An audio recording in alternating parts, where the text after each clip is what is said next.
Greetings and welcome, guys, gals, and non-binary pals, to episode 457 of the Words About Games podcast, the weekly gaming podcast for Words About Games. I'm one of your hosts, Amy Kate Alexander. I'm joined this week by Hot Junior himself. It's Daffin Moody. Howdy doodly do, everybody. It's Friday. You know what that means. It's video game day. All hail video games because they are fucking awesome. How is everyone doing? Bad. It's the weather's heating up, and as everybody on this everybody who listens to this podcast on a yearly basis knows, this is the time when I start complaining about the weather. This is the time, where I'm like, fuck this, fuck you, like looking up the sun with a gun, like, am I fucking you fucking shoot you, motherfucker. Get out of my face. We kind of need it, so do we? All it does is make everything hot. I don't like it.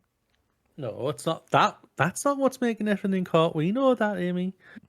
So what you're saying is, actually, I shouldn't say that on a podcast on the internet. How are you doing, Moody?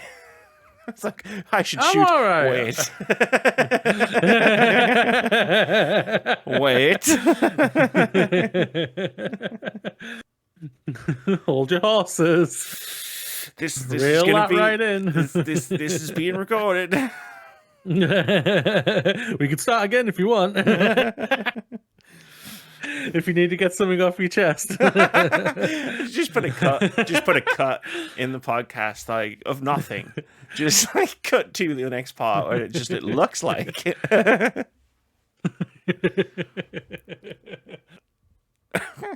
Oh, man. What did you ask? I'm okay. I'm all right. I'm a bit tired. Or not a bit, I'm very tired. I don't know. I'm feeling, my body's just feeling like it's screaming at me saying, yo, stop for a bit, just stop, type of thing. And I was like, all right. And I decided to stop. Okie dokie. Okie dokie. When your body is talking to you, listen to it, people. Listen to it. It is trying to tell you something and everything. But no, yeah, I'm hunky dory. I've been far from like what I just said. I'm pretty much chilling for the most part. Watching a couple of stuff, and yeah, just cracking on with what is normal life is now. That's for a myself. great question. What is normal life? For me, it's just being in a job and living. Doing the things that normal people, quote unquote, people do, and just like crack on with it. Sorry, I love the fact that you quote unquoted people, but not normal. doing the things that normal people do. It's like yeah. I go out, I earn money, I come back, I do nothing. Like one of those, That's what. like one of the aliens in Men in Black that's inside the human. Hello, I am a human. Pleasure to meet you. Just pulls his hair back.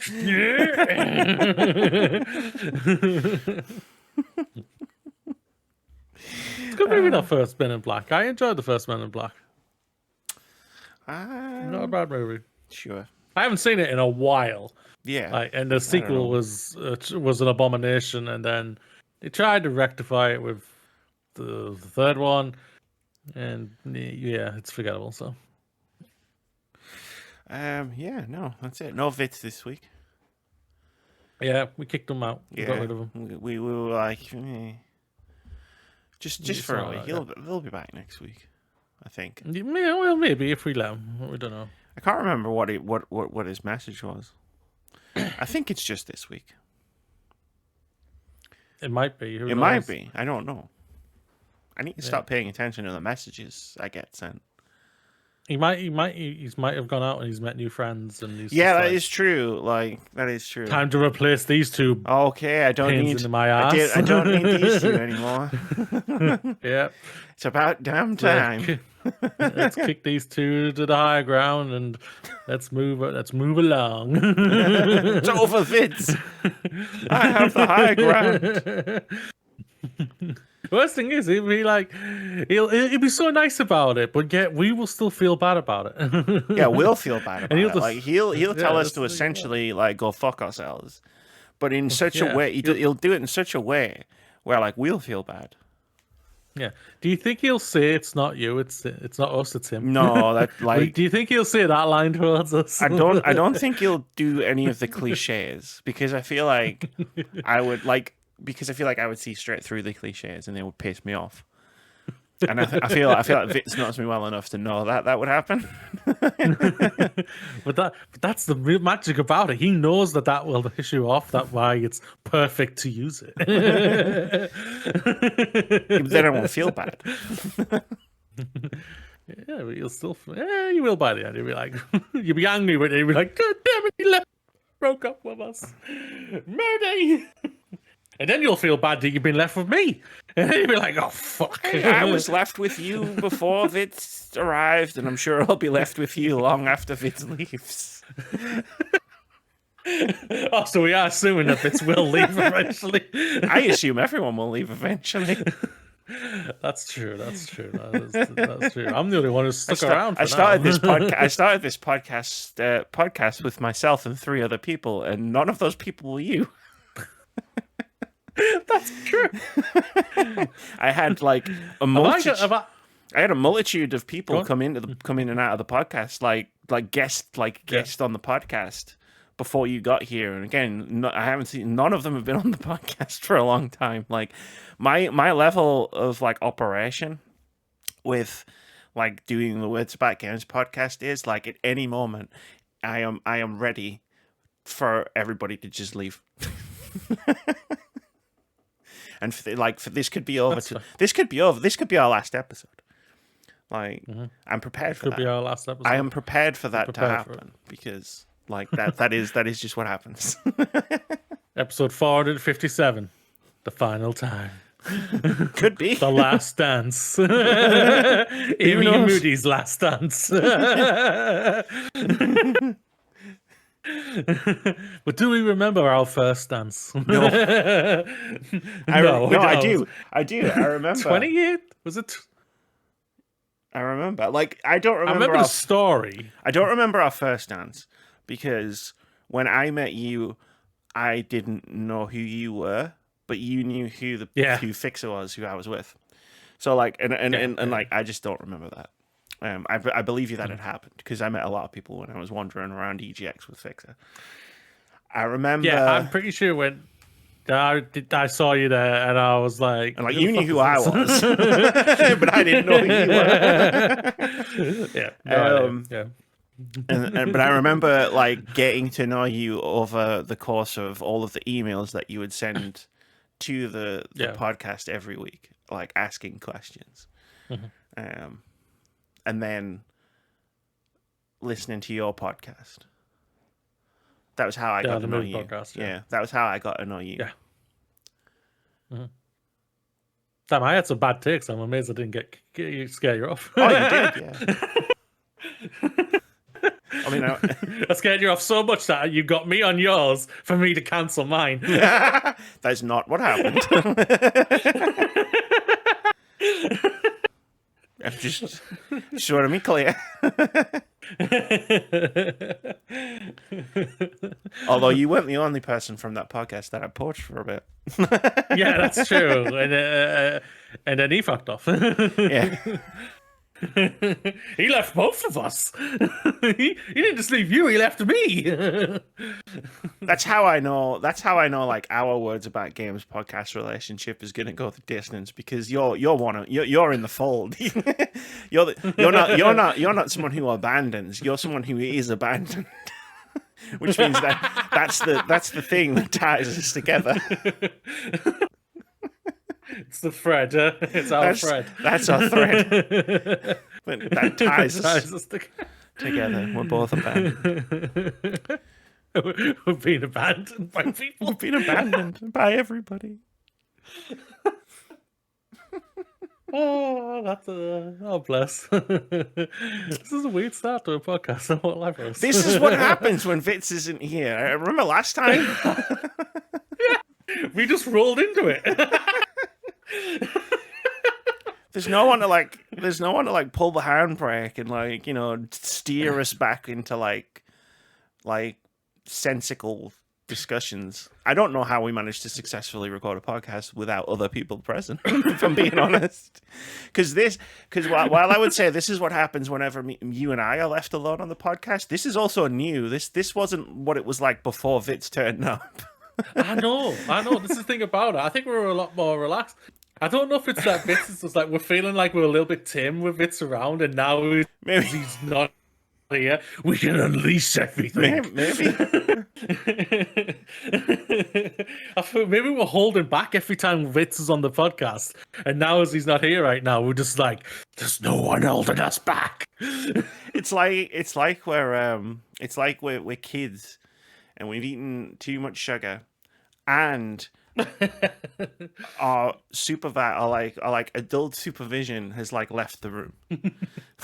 Yeah. Well, he is technically older than both of us. He could be our dad.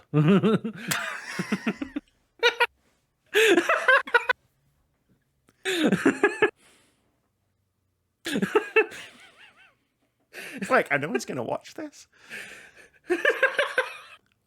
It's like, how far do I go with that? Pulling on that thread. Like next week when he comes back, it's like, and we're also joined by our dad. Daddy. Dad. No, I don't think I can do daddy. I'm sorry. I don't think I can do daddy. I don't think daddy's on the table. And our dad has returned. Father! Did he bring us a new mom? Did he bring us a new mom?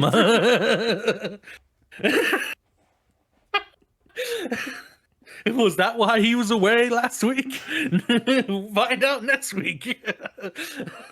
If he never comes back, if he never comes back, canonically, it's just like he's gone to the shop to get some milk. And he's gone a far away to get that milk. And you know what? I totally, after this conversation, I totally get it. We understand. I understand completely. Yeah, we get it. Just sitting here next week in the intro, so Vitz is left. So Vitz is gone. We don't know why. He didn't tell us. He just didn't show up. He just messaged me and said, I'm out. And that was it. It was about two.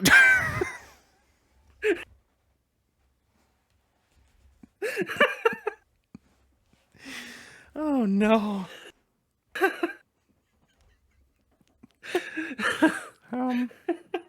Oh, next week will be Daddy's back. Think we could set it up? We'll set it up so he just kicks his door through. Boom, kicks his door open. Daddy's back. No more games for you two. No, Father, my room is tidy. Look, see? Look. So this is a video game podcast. We swear. But before we talk about all of the video games, we have a little segment we talk about at the beginning of the podcast called Cool Things We Like, where we talk about cool things that we've seen or read or watched or interacted with in some way over the course of the last week, just because we like giving out recommendations. We like positivity. Algorithms suck, but personal recommendations is where it's at. Moody, what's a cool thing that you've liked this last week? Cool thing I watched this week is an anime called Tom-chan is a Girl. Tomo-chan, I mean, sorry. Tomo-chan, and let me try that again. It's a story about Tomo-chan, who is a girl, hence the name of the title, who has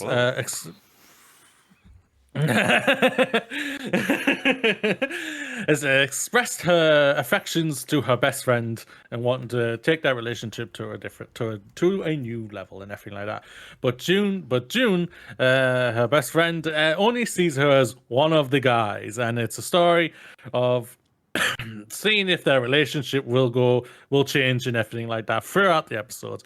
It's adorable, it's cute, it's really well done with the characters, and it was just nice. It was a nice filling little anime by the end when I finished it.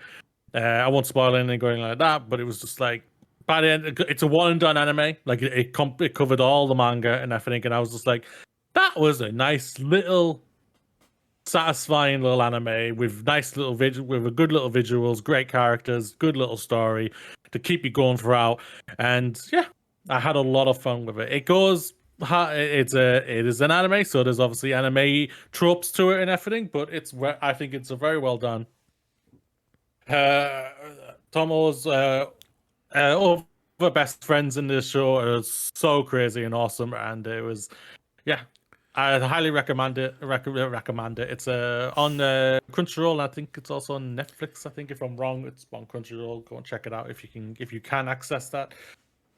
Well, you can, Crunchyroll's a free, very right? good- You can watch it for free with ads. Yes, I believe so. Yeah. Unless that's changed, I don't know yet. But no, yeah, I watched it in dub. The dub is very good. Like the one thing I'm loving, what I'm seeing even more that I think is that dubbed is just slowly and it's just getting better and better and better all the time. Yes, I'll always recommend to watch it in subs if you can, because there's just something about it being in the original language of Japanese that they just nail certain things even better. And sometimes things don't translate really well over from Japanese to English. We've seen that on many occasions on other anime. But no, this one I think is just a very good romance anime of a will they, won't they type of thing, and it's a lot of fun. Nice. That's Cute cool. and adorable. Cute. It's cute and adorable. Yeah, you first. My thing, and this is kind of tied to what I wanted to do with the first part of the podcast as well, because like my thing last week was I've been watching Dimension 20. Fantasy High is awesome, and then like in the past 7 days I have done nothing but watch Dimension 20. Cool. So my cool thing for this week is I finished Fantasy High. I started watching another game that they did called Starstruck Odyssey, which is like a science fiction setting. It's based on a comic written by Brennan Lee Mulligan's mother, which I think was based on a play also written by Brennan Lee Mulligan's mother, and it's really good. And there's not really much I can add that I didn't already say last week. I love the players; they're fantastic. It's very much more of a like I don't want to say it's a very much more of a performance almost than other D&D actual players that I've seen, which is probably why I could get into this one or the other one. Like I don't know, like I love playing D&D with people, but like I don't think like what is an entertaining game of D&D while you're playing isn't always an entertaining watch. Like if we recorded, if we did a thing and we recorded it, it's like it would be fun for us, but it might not necessarily be fun for somebody watching. I think there's a difference to it, which I think is why I've been able to get into D20 as opposed to other D&D stuff or like just TTRPG stuff that I've watched, because I think the people in it, who are playing, and the dungeon master are extremely entertaining. Are you fucking kidding me? Seriously? No, I did actually really like it. Fucking neighbours cutting the fucking lawn. I can't believe it. Can you hear that? I mean, I can't, but it's nearly 8 p.m. Who cuts the grass at 8 p.m.? What the fuck are you doing? Thank God you can't hear it. Thank God. No, I can't. I'm really glad you really enjoyed that. I apologize there. No, that's fine. Like I say, it's a lot of fun. I'm definitely getting the most money out of my Dropout subscription, but the thing isn't. It's starting to bug me that like all I'm doing with my spare time is doing this one thing, even though I'm really enjoying it. I'm at the point now where I'm like, all right, you gotta do other stuff. Gotta do some other stuff. Is it that you've hardcoded so much that it's now getting derivative for you a little bit? Because No, I've gone through that as well. No, I've hardcoded things really hard, and I'm just like, not feeling it. Like I did with the Yakuza games. Like I was hardcore on playing the Yakuza or like or the RGG games for a while, and now I'm feeling a bit burnt out a little bit about it. No, I'm definitely not feeling burnt out on it. Like I could keep going, like watching it. I think, and I am gonna. It's just like instead of it being the only thing that I'm doing, it's like okay, you gotta You know, you've got video games, you've got books, you've got friends. It's like you gotta make time for some other stuff, okay? And I know the irony in saying this in releasing I released a brand new video essay on Saturday just gone. You did? So like I did do some other stuff. I finally finished a video, but I feel like that video might have been finished a few weeks earlier. You just need to make sure that script was perfect while watching this new show you really liked. But that's my cool thing that I liked.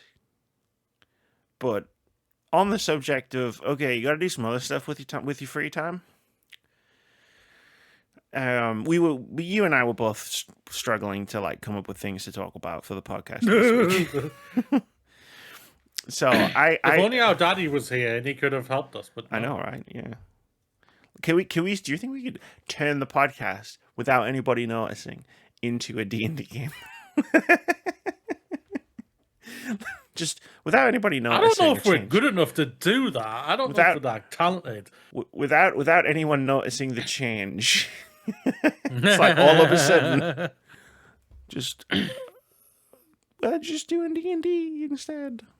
I think there's definitely room for a D&D thing down the line and everything like that. I think it's just, is there someone out there that we know who can do a D&D thingy? That's all. Like, I know, right? It's like we'd have to have, and you know, maybe it's like invite some friends, like some other people to come and play D&D, or not D&D, some other system.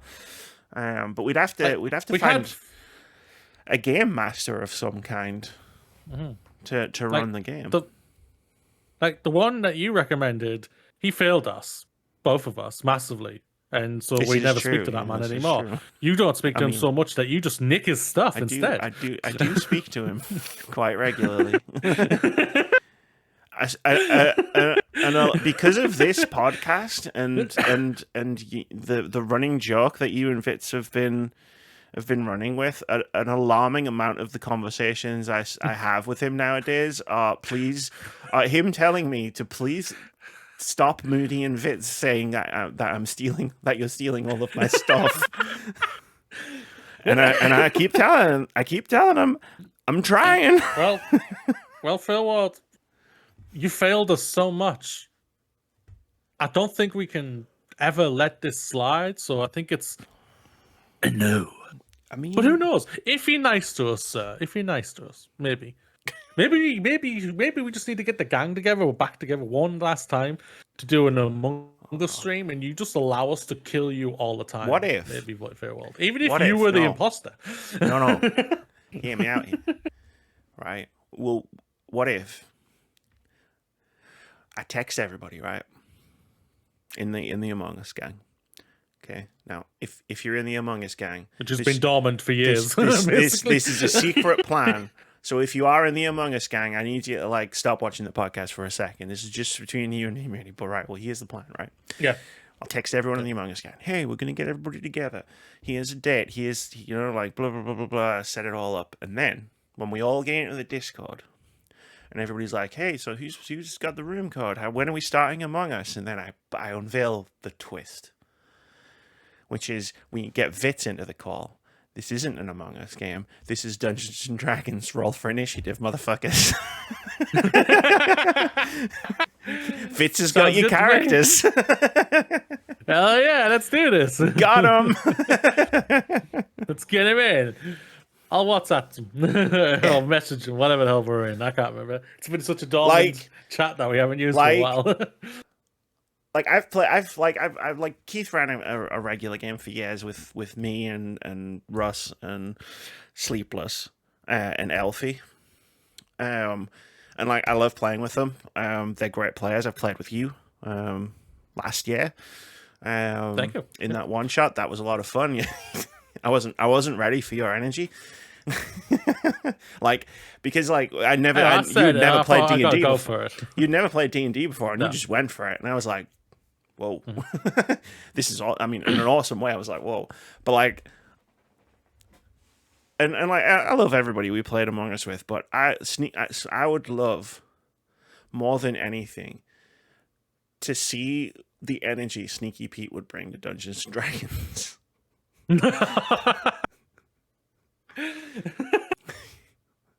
That would be Like, I would love to play with all of the Among Us gang, but yeah, like I would have to. I would pay someone. I would pay. I would pay for it. Like, if we if we could like pay people. Like, if we could get the coffee donations up to a point where we could pay people to be in things, I would be like, look, here's some money. Let's do D&D. Please be in D&D. Because I feel like Sneaky Pete would commit 100% almost immediately to something. And I want to see what that something is. Yeah. It'd be crazy. He would. But yeah. So I've been thinking recently, I haven't played any games for so long. Any games for like weeks.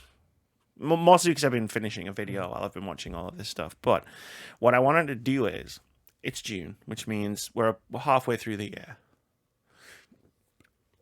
Almost exactly. Like just looking up at the date that we're recording this, we're almost exactly halfway through the year. And I have a list of games that I've written down that have come out in 2025 or are coming out in 2025. And what I thought I could do with you, with your help, is to make a backlog for the rest of the year. For myself. Okay. and to make sure I'm committing to this backlog, like actually like reviewing games on the podcast that I play off of this backlog list. Okay. And so it'll help us in the future if we're ever in another situation where Daddy's gone. Like, what the fuck do we talk about? Yeah. I'll be like, well. That's true. Well, you better, whatever game you pick first, which I'm guessing is the one you've got down already, is what you're going to play next. You better get played and completed, just in case Danny's not coming back. But yeah, no. So I've got a list of games, and I felt like I don't want to just like have a massive contextless list to pick from. That's not my style. Yeah. So I want to make a technically a 3-tier list, but we got there's going to be a tier 1, which is like, you must play these. These are the games that I desperately want to play. Like, these are the like, I've put Citizen Sleeper 2 in there because I bought and installed it today. And I was like, this is the game I'm going to start with. So then there's 5 other spaces where it's like, these 5 games are like my most hype games for the year. And this only includes games with release dates, because I was like, I'm not going to put a game on the list and then, it's been, Hollow Knight Silksong's not going on the list, for example.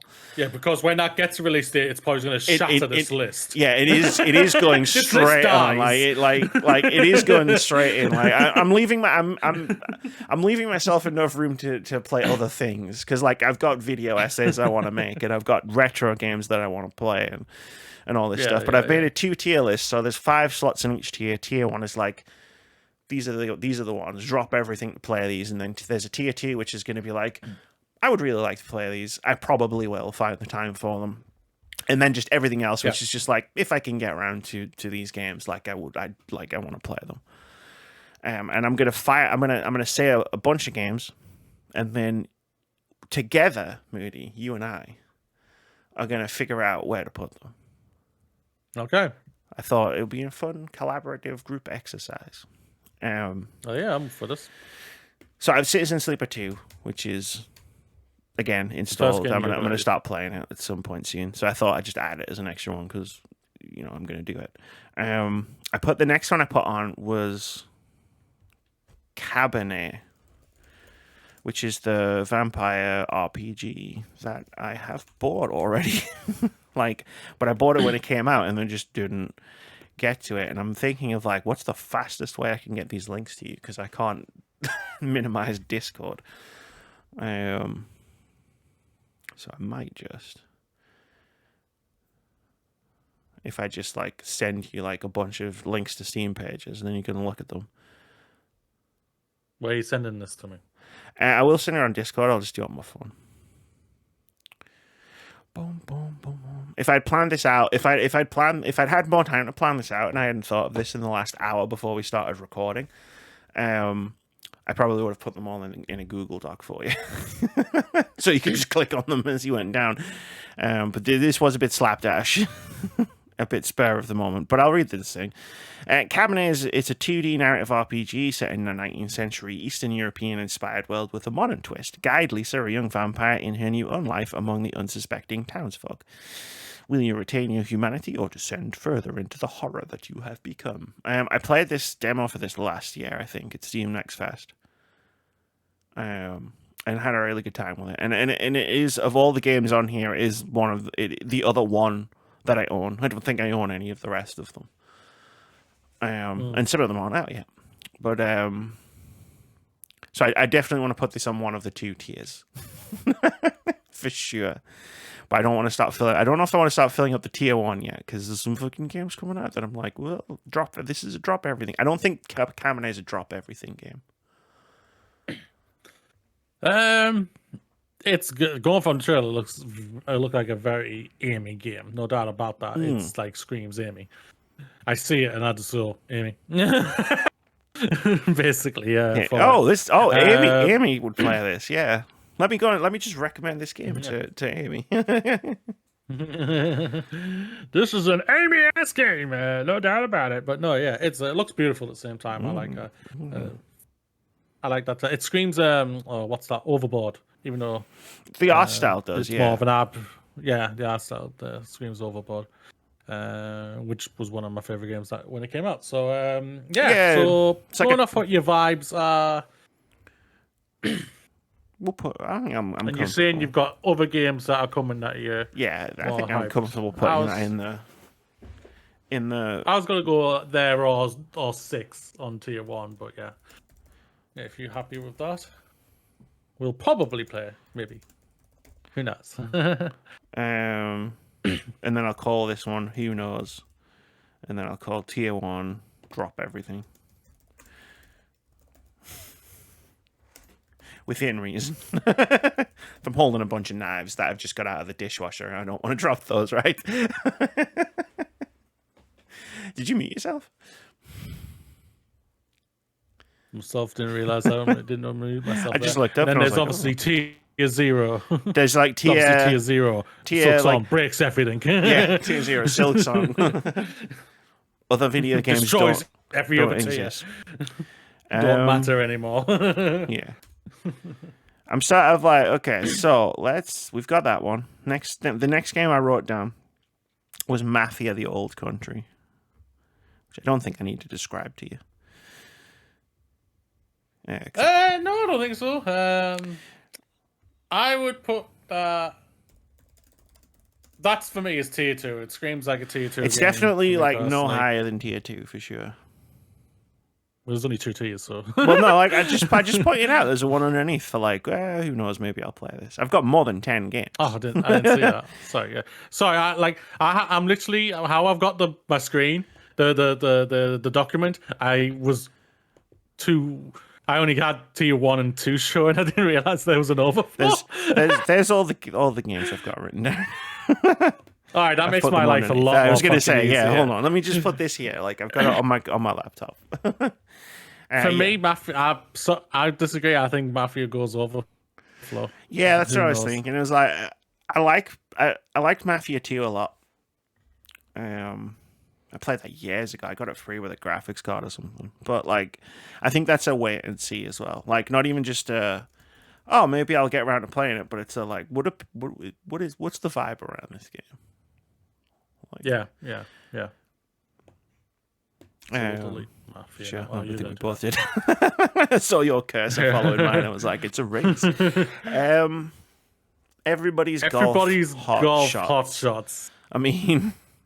It's you love it. You love I'm thinking tier 1, but I'm gonna go bottom end tier, so maybe 5 or 6. We'll put it here. We'll put it here because I'm as everybody who was following along with the charity streams last year when I played it for a bit while you were away on our final marathon stream, and I think everybody got a full taste of how much I like everybody's golf.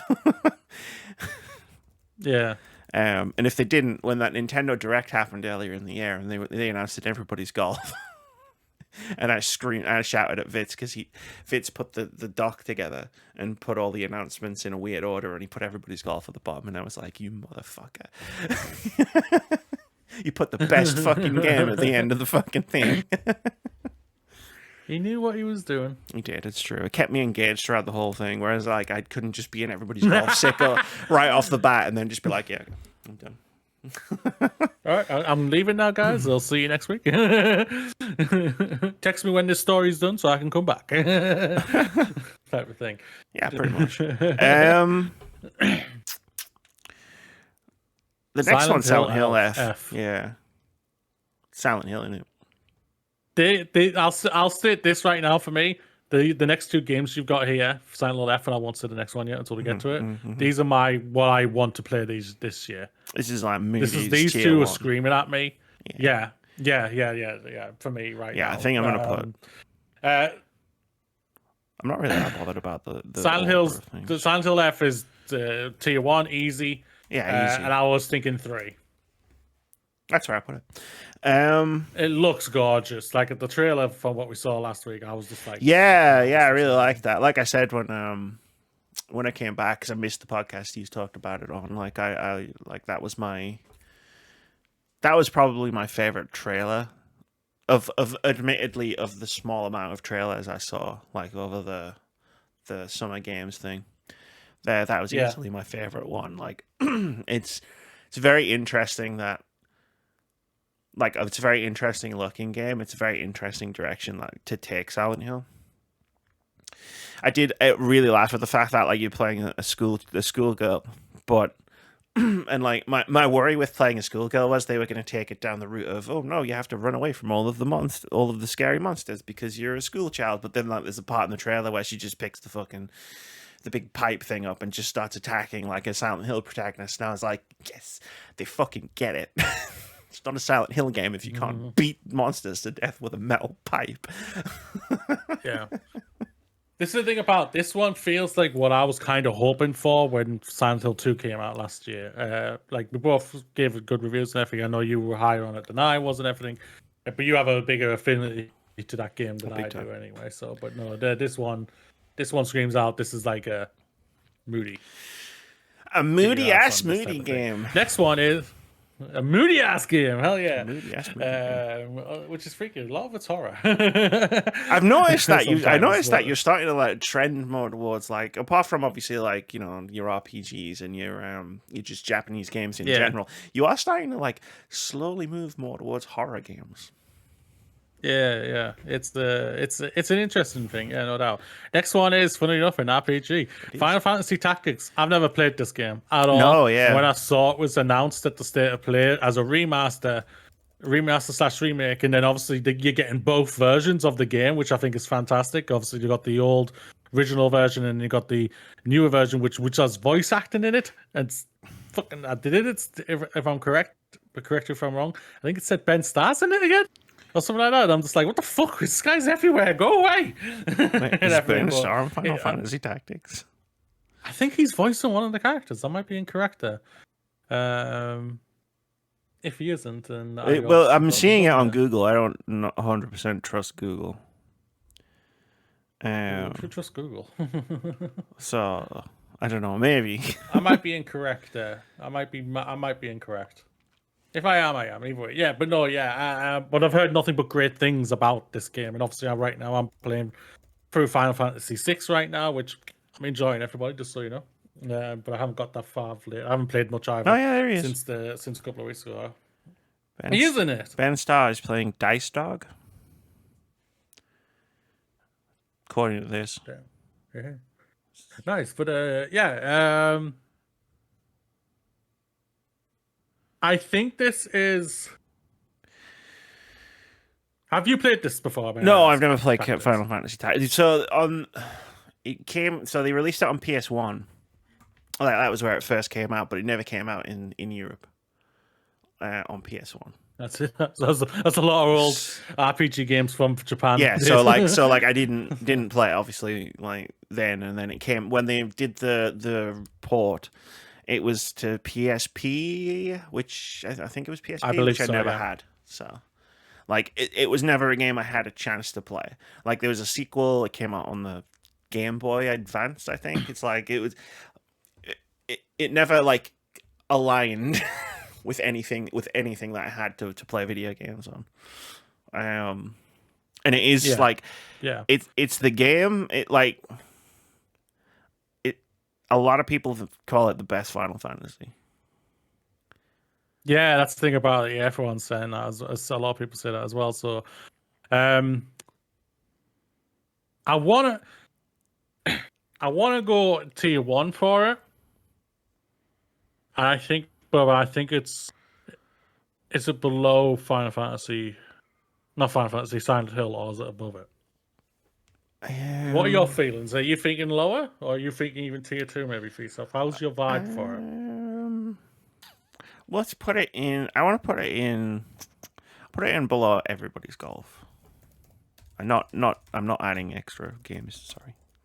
I was gonna say, like, no, we're not doing this.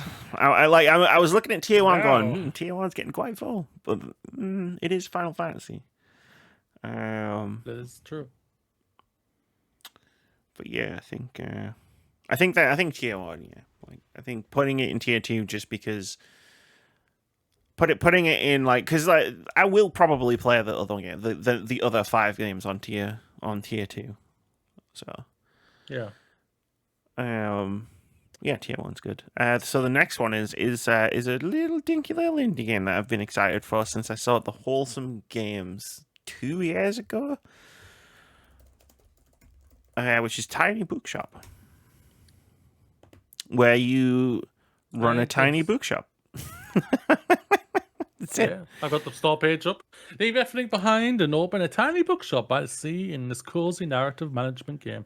Stock your tiny bookshop with different books and items. Set up shop in scenic locations and run your cozy second-hand bookshop while getting to know the locals. It releases in August. It does, yeah. That's what reminded me. I saw the tweet. I'm gonna say low. So here's my thinking. I want to put it in the overflow, but not because I don't think I'm going to play it, but because it's such a specific vibe that it's like anytime between now and December, if the mood strikes me, it's like when I finished Expedition 33.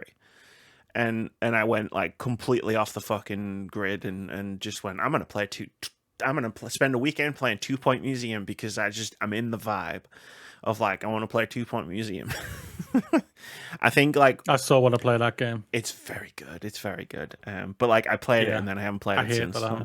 I think Tiny Bookshop's gonna be like the vibe will hit at some point, and then I'll play it like for like a weekend and then be like satisfied of it.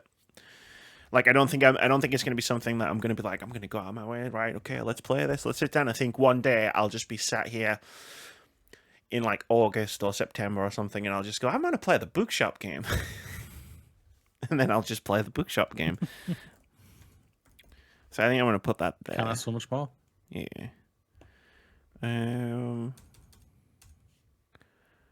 It's cool. I'm looking at what I've got left and like weighing it up to this. I don't know if this is good podcasting. Next thing you've this got was up all is I Karen. Yeah, this is the climbing game. I talked about this last week. We talked about our favorite Summer Games Fest games. Yeah,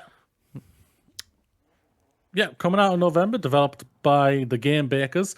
Reach a summit never climbed before in this survival climber from the creators of Fury and Heaven. Climb everywhere and plan your route carefully, managing pittance and resources to survive the unforgiving Mount Kami. Discover what Avia, I think it's in, is willing to sacrifice to achieve the ascent of a lifetime. Yeah, it's a great game. At least the demo was. Like I think when I talked about it last week, I said like it was like I saw the first climb of the demo and I was like looking up going, wow, that's like quite a distance. But then like the the climb, like I was so engrossed in like the actual like climbing mechanics of getting up of this rock face and then like finding the handholds and stuff, and then like all of a sudden I was at the top and I was like, holy shit, and then I looked down and I was like, wow, I have just climbed all of that without even like realizing like I'd gone very far. So I'm gonna put, there's no doubt about like this is go on, sorry. No, you go please. No, I was just gonna say, like, compared to the other climbing game that came out, I think a couple of years ago that you played, and I played as well. You played more than I did. I think you completed it. Yeah. I didn't really, click with it. This one, just the I haven't played the demo unlike you did, but the trailer and everything did make me intrigued, and so I was interested in it. I don't know if it's a game that I will get to or anything like that, but. What are you feeling? Are you thinking tier 1, tier 2? So I'm looking at tier 1 and I'm like, okay, there's 6 spaces in there, counting Citizen Sleeper 2. 4 of them are full and 3 of them are full of games that aren't out yet. So like I would probably put this in tier 1, but I'm also conscious of the fact that this game is also not out yet. So I'm going to put it at the number 1 spot of tier 2. So tier 1.5, we'll call that spot of like, I am going to drop everything to play this game. But I also want to put some games in the top tier that I can actually play. Because like all the games, like Silent Hill comes out, I think September, and Tactics comes out in September, and Everybody's Golf comes out later this year, and Cairn's going to come out on just, it's like, I'm going to get through tier 1 in like 2 weeks and be like, well, November. Because you got nothing to do. Which isn't, I know that's not the point. Like, these aren't the only 10 games I'm going to play, 11 games I'm going to play, but. Yeah, no doubt. This next one I've only added to the list. What is your next game? It's Pipistrello and the Cursed Yo-Yo, which I did know about before it came out, but I've kind of only added it to the list because it's kind of just popped off recently. And I don't know a great deal about it. It is a 2D top-down adventure where you'll explore a sprawling urban landscape, reinterpreting some reinterpreting your surroundings through your mastery of yo-yo Thank you, tricks. your surroundings. Thank you very much. Yeah, thank you. Yeah, that's cool. And navigate the city, many districts, fight rivals, all that. This screams Overflow by a mile for me personally. Yeah, like now that I'm looking at it, it's like one of the demos I played last week that I didn't talk about was Mina the Hollower, which is a similar sort of top-down, like retro style action game. And like I played the demo of it and I just wasn't vibing with it. So I think I'm gonna put this in the Overflow. Not to say that I won't play it, but it's going. That's where it's going for now. And next up, you've got Consume Me, which I also played last week and talked about last week. This is the time management RPG. Yes, the thing says on Steam. Did you feel stupid, fat, lazy, and ugly in high school? Well, I did, but at least I made a life simulator. RPGs about it. Respect to it. Well, just from the art style alone, it's screaming very Vemba vibes to me. It's like creating food and everything like that. But I'm sure there's more deeper stuff to it, just like Vemba was. If Vemba had more RPG mechanics and had pounded like an entire 6-pack of Red Bull. I feel like if we're like going, okay, yeah, I can see the Vemba vibes. It's also like way more hyperactive than Vemba. It goes back to that thing we were talking about in the intro, where it's like a hyperactive child. Like it, but yeah, no, I mean this is definitely going on one of the tier lists. Like again, it's not out, so I might just add it to here. Tier 2, tier 1.5. But definitely, I think actually, you know what? This 2-tier system, I think, isn't working. Let's make it one thing. it. I'm changing it. We're just making it one thing. I've now got. I thought when I did that, I thought the numbers would fix themselves, but they didn't. I've now got two weird. No, I'm gonna have to fix that. Hold on. But yeah, I'm putting that on the list for sure. Like definite play, 100%. Like I said that last week when I finished. When I said I'd finished playing the demo, I was like, I want to play more of this and see where it goes. Because I only really got the intro in the demo. But yeah, let's keep going. What's next? Expel. You've mentioned Overboard a couple of times, and this is the game. This is like the spiritual sequel to it by the same developer. Yeah, they kept this fucker quiet because I did not know about this game. It had a different name. I think it might. If it wasn't an indie game of the week, I definitely brought it up once during something on the podcast, but it had a different name. It had a much different name. It was like Miss Mulligan what is something or Penny. It had like a weird name, and they definitely changed it at some point. But yeah, this is like Overboard 2. What if we were set in a school? Basically, yeah, it literally says Expelled, an Overboard game. Yeah. So I don't know if they even added the Overboard game in general, just because people maybe weren't realizing what the game was and everything or something. But no, yeah, it's it was previously known as Miss Mulligatawny's School for Promising Girls, which I think was an indie game of the week, maybe.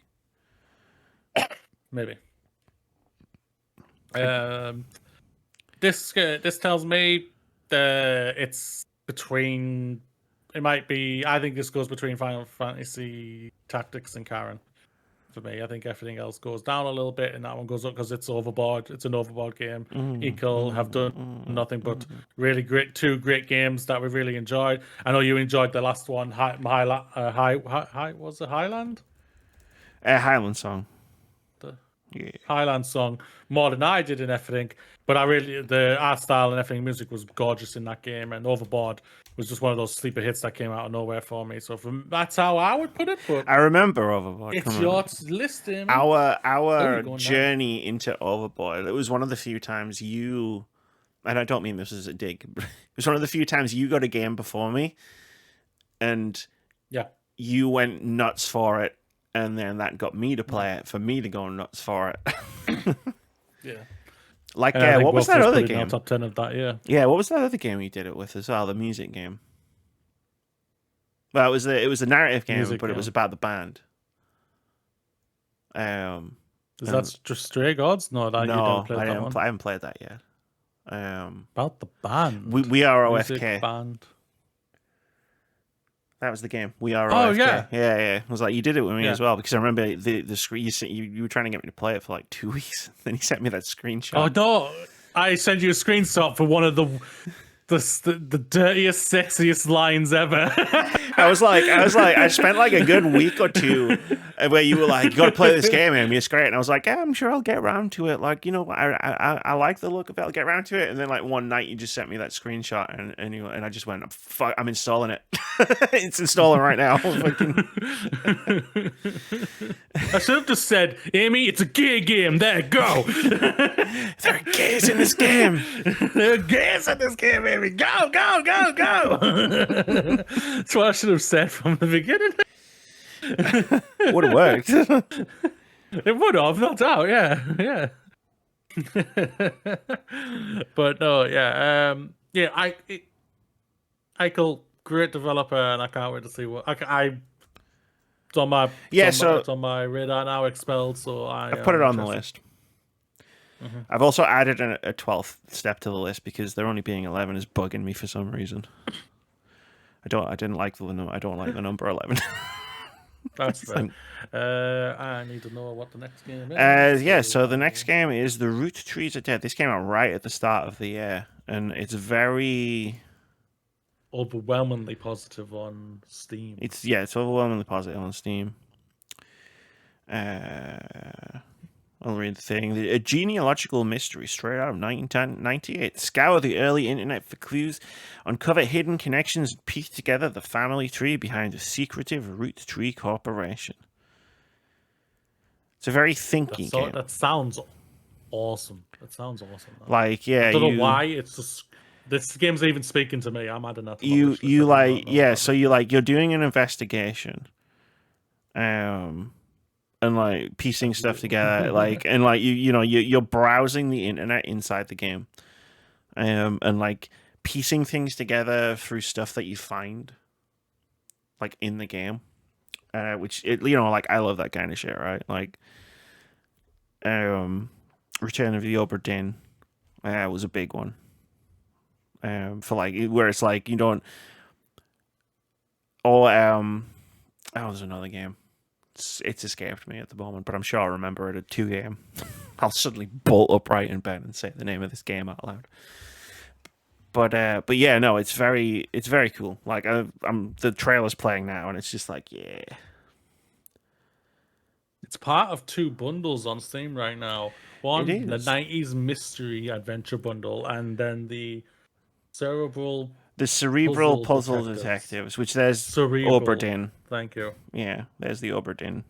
Return of the Obra Dinn, which is another game that I fucking love. Which is Rise of the Golden Idol, which I fucking absolutely adored that game. I should just get all of these games. Duck Detective, Tangle Tower are the other 2 games. I've heard of, I remember Tangle Tower. Yeah, I remember the art style. And Duck Detective, I know Duck Detective. I need to play those games. I've just added Cafe Rain to that. Just the art style alone is making me go, yes, this screams like something I would be interested in. I'm gonna put the Root Trees on the second. It's on the second bundle. I've got a plan for shorter games, which is why there's no like super short games on my list. I've got a plan. No, but that one, yeah, definitely. I've added that game. I think you. Yeah. It's piqued my interest. I'm interested. I've kind of. Next one is Look Outside. Yeah, I've kind of given up on like ordering it in any sort of order. I'm just adding it wherever I find space. Like that, we've morphed it from another game that is overwhelmingly positive.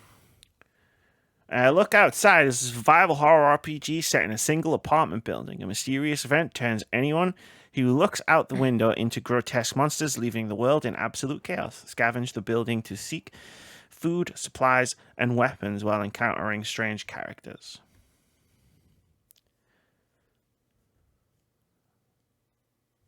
Overwhelmingly positive on Steam. This game contains with like 98% horror scenes, frequent violence, and gore.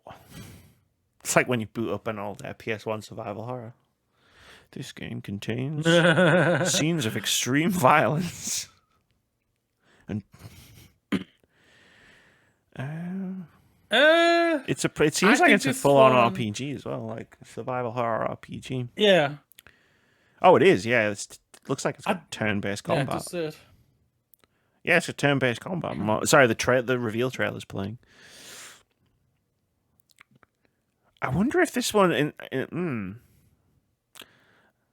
like, it definitely screams an Amy game. Like, I'm looking at the monster designs. I feel like fucking delicious. The ones scream higher for you. Deliciously fucked up. But like, what I'm thinking is this an Amy game on Twitch, like to stream? Oh wow, interesting. Well, that could be raising the higher then for yourself. But like, I would classify a streaming game as like a separate thing. Like, is that a new tier? Are you making a new tier? No. I'm just saying. I'm gonna put it like I made a justification for putting Tiny Bookshop in here, where it's like the mood will strike and at some point I will play it. I put it in the overflow because I'll stream it. In solidarity with Vitz having to play Alien Isolation, I'd be like, look, right, see, it's not that bad playing scary games. Watch, I'll do it. That's not solidarity, that's something else. But yeah, no, that looks really cool. Like, I'd heard of it because obviously it's got a massively positive rating on Steam, so I didn't know too much about it. It's very cheap as well. It's $8.99. It's on 20% off at the moment. The last couple of games that we've been talking about are all pretty cheap. It's weird, isn't it? It's almost like seeing a game that costs £70 to £80 is off-putting for me. I wonder fucking why. Yeah. When you can probably spend £70 on getting like 10 games. I could probably buy this. Well, maybe not the entire fucking list, but I could buy most of this list for that much money. That's how bad it is. Yeah, pretty much. Right, so let's have a look. What else we got? Promise Mascot Agency, which I love the vibe of Promise Mascot Agency. The thing that holds me back is I don't know if I'm gonna like the gameplay. Like the driving around the world. You know what I mean? Like the open world aspect of it. But like, I played the demo of it earlier this year, and I love the vibe of it. I'm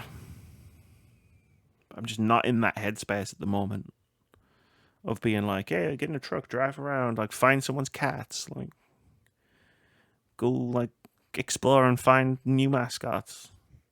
Yeah, I think you're right. I think it's overflow.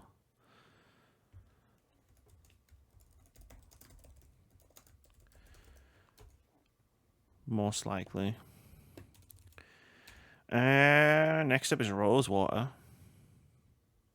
which is a point-and-click game, I believe. It is. Yeah. A thrilling Western adventure set in an alternate 19th century world of Lamplight City.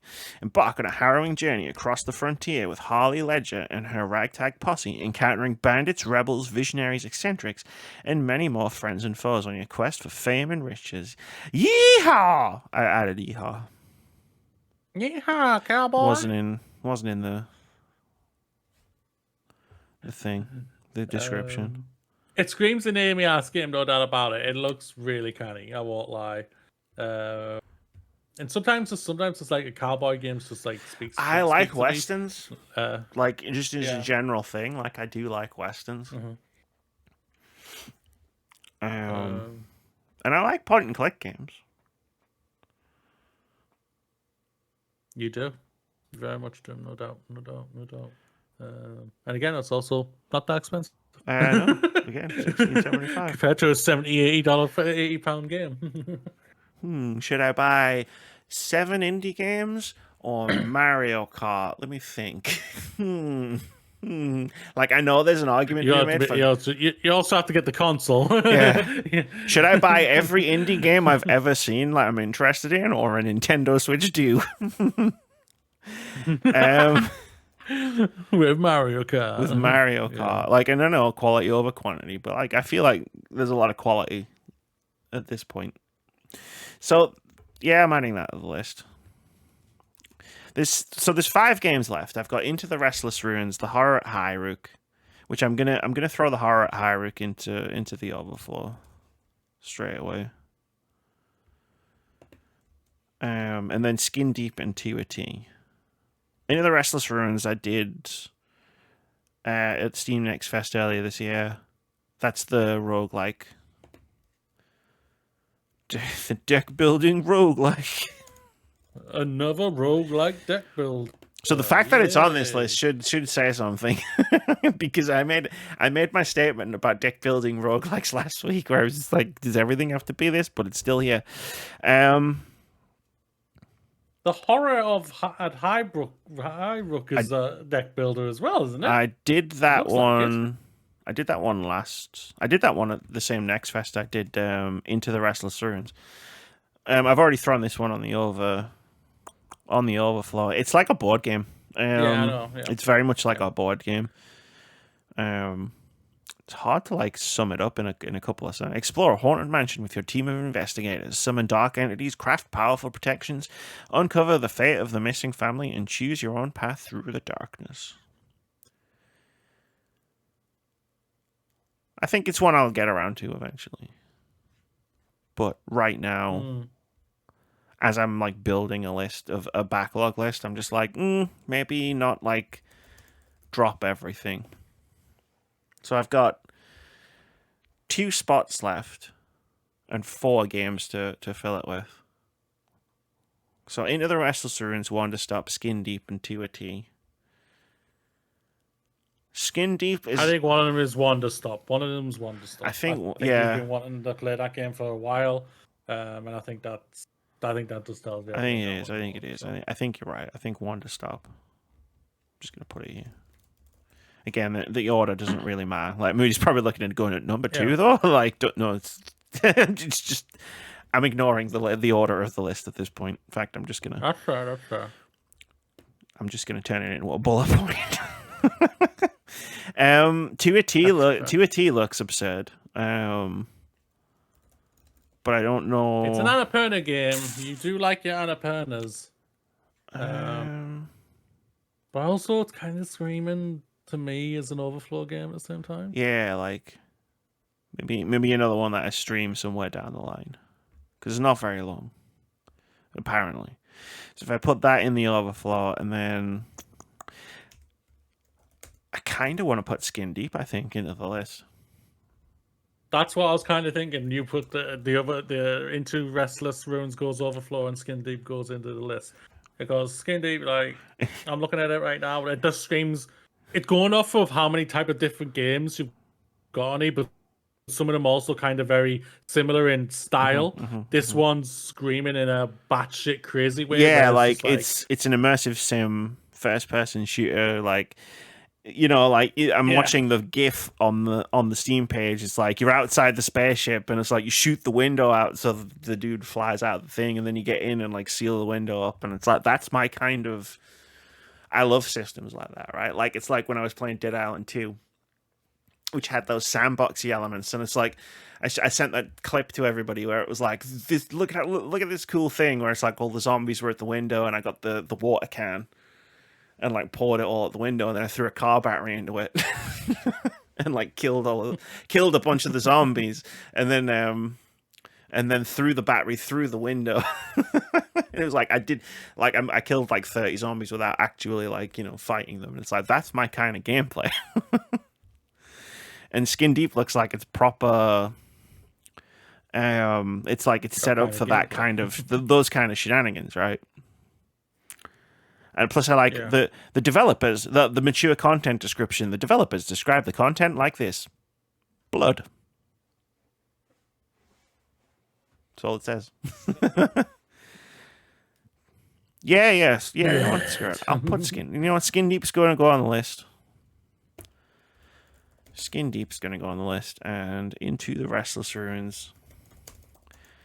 And that's not to say I'm not going to play any of these games on the Overflow.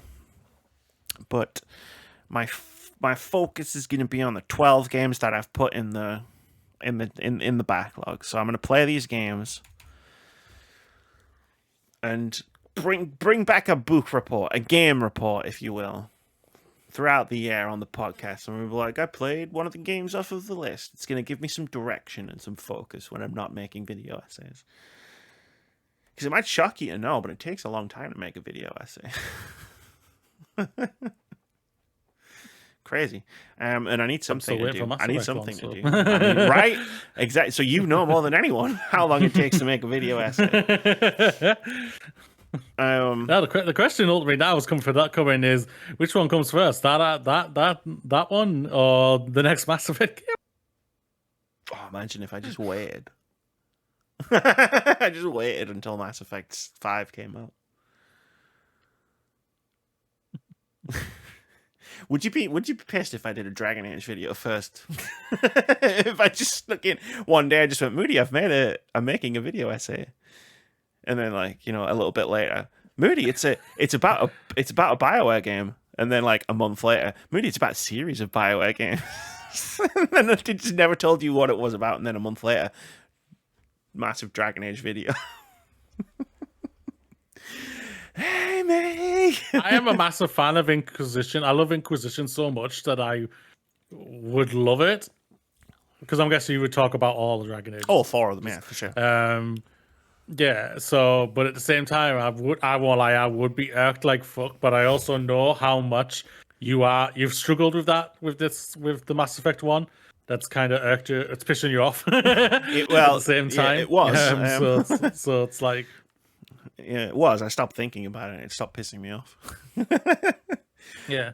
But then it's like, but if I want you to, if I ever want you did to that, write stuff that you're really passionate about. I think you're losing your passion for. If I ever did that with the Dragon Age thing, I'd set it up as like the ultimate prank, where like I'd release a Dragon Age video, but I'd have the Mass Effect video ready to go like a month later.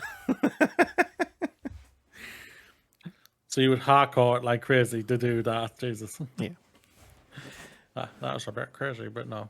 I am a bit crazy. This is a sexy look. You are, there's no doubt. This is the sexy list you got, though. I just made a video about the Nintendo 64 controller. I am a bit crazy. You really did. I really did do that. You really did. Yeah, so my backlog is Citizen Sleeper 2, which I'm going to start playing within the next couple of days because I just installed it this morning. Wonder Stop, Silent Hill F, Skin Deep, Everybody's Golf, Hot Shots, Final Fantasy Tactics, Ken, Consume Me, Expelled, Rosewater, Cabernet, and The Root Trees Are Dead. That's a really good like spread of games as well. Yeah. Like, can you imagine like telling someone like who knew me but hadn't like seen this list and be like, there's a sports game on this list. We narrowed it down. There's a sports game on this list. Yeah, you know what? Yeah. Well, no, you like your hockey. You like hockey. I do. You have had I do. a hockey game in your top 10 before. Yeah, I think I did have one in my game of the year year list a few years ago. I don't know if it was 10 or 20, but yeah. Well, with the hockey games, I just leave them for a few years. You know how everyone always complains, like, oh, they didn't change very much. Yeah. If you just wait like 4 years before you play the next one, you get a much better experience. You're like, whoa. I want to get last year's because it's got a picture of my team's captain on the cover. I need to get a copy of next. Nice. I need to get a copy of last year's. But yeah, I think that's gonna be a fun list to play through. Like it'll average out like 2 games a month if I get through all 12 of them. But I mean, they vary in size quite a lot. I'm excited to tell you about all of these games and make my stupid video essays. Neither Dragon Age nor Mass Effect will happen this year. I've already been working on a bunch of different videos, and none of them are either of those topics. But yeah, that was fun. Thank you for the help. I don't think I could have built a list like this without someone like sitting next to me, being like, yeah, you should put this on. No, like you know, like helping me out a bit. And I feel like if I'd done this when Vitz was here, all Vitz would have said is you should play Persona 5 Royal, and then just agreed with like putting all of the games on the list because he's a massive enabler. So I feel like I've really taken advantage of the timing of this. Should we do a little halftime break? Yeah, let's do a halftime break, no doubt. Now that I have a 2025 mission statement. All right, we're going to do a little halftime break. We will be back momentarily. What's good, everyone? I'm Vitz Patel. Guys, gals, and non-binary pals, let's go. It's time for Pixel Pop Stars, the video game and pop culture game show. Life is performance beyond. Enter your state of flow. Season 2 of Pixel Pop Stars on Twitch and YouTube at Vitz Patel. And we're back. I hope you enjoyed that nice little break. Even though, like, technically for you it's not a break, it's a break for us. Whereas, like, the video just continues, right? Like, it's not a video just stops. Like, YouTube just forces a pause for, like, 5 minutes. Which would be a terrible feature. It would be an awful feature. It's just like, right, we're forcing you to stop watching this video, go hydrate. Although, would it be a terrible feature if we force people to like hydrate and stretch, fix their posture, you know, like sit up, Yeah, you. I'm talking to you. Sit up. Anyways, let's do a quick indie game of the week. This is the thing we do every week, mostly, where we talk about a cool-looking, upcoming indie game that we think you should check out, we think you should wishlist. If you like indie games, you scroll on down to the description, wherever you're choosing to listen to and or watch this podcast, you can find our Steam Curator page, which has all of the indie game of the weeks we've ever done, which is well over 100 indie games at this point. It's a vast list of a lot of really cool games. And now we're going to add another one to that list. This week's indie game of the week is Dreams of Another, which is a third-person exploration action game built around the theme No Creation Without Destruction, which turns typical third-person shooter gameplay on its head. In Dreams of Another, the more you destroy, the more you create. The world forms around you, the player, as you explore this ephemeral dream-like world, born from the mind of Pixel Junk Eden's director and multimedia artist Bion. The game's key features include innovative gameplay where shooting doesn't destroy but creates, a dream world rendered through unique point cloud technology, a poetic story centering on the man in pajamas and the wandering soldier, featuring conversations with peculiar characters and objects, and humorous lines spoken by various sentient objects offer an offbeat, amusing yet thought-provoking perspective on human society, the nature of the world, and more, with a unique experimental soundtrack crafted by director Bion himself. Which is, thought it was quite a unique game. We like a unique game here at Words About Games. Yes, we do. No doubt about that. We very much do. And I found out about this game in Edge magazine. Everybody should support Edge magazine. Print media is not dead yet. I'll put it there. Remind you. But pretty much is at the same time. No, it's not. I still have Edge magazine. Edge magazine's alive and kicking. Look, Dreams of Another. It's in here somewhere. Wait, where did I find it? Or maybe it's in here somewhere. All right, it's a big magazine. It's got a lot of cool stuff in it. There's a feature in here actually on the making of Venba, which was 2 out of 3. Nice. Venba was Game of the Year in 2023. Yeah, which was I think your Game of the Year in 2023. But yeah, it's got a making. It of was Venba indeed thing in here. But yeah, that's Dreams of Another. It looks surreal, looks weird, looks cool. And I do love the idea of no creation without destruction. Like, I like the idea of, like, the violence that you enact in a video game is actually creating the world around you. Which is not normally... You know how you make that sound? I like the violence. Well, most video games, like, a lot of video games are violent. Like, you spend most of your time when playing video games destroying things.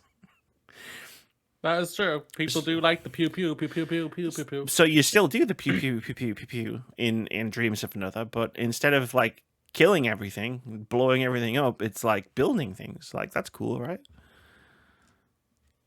Also, I just realized the trailer auto played while I was on the Steam page there, and at the end it was like it's on PSVR 2 as well. Like.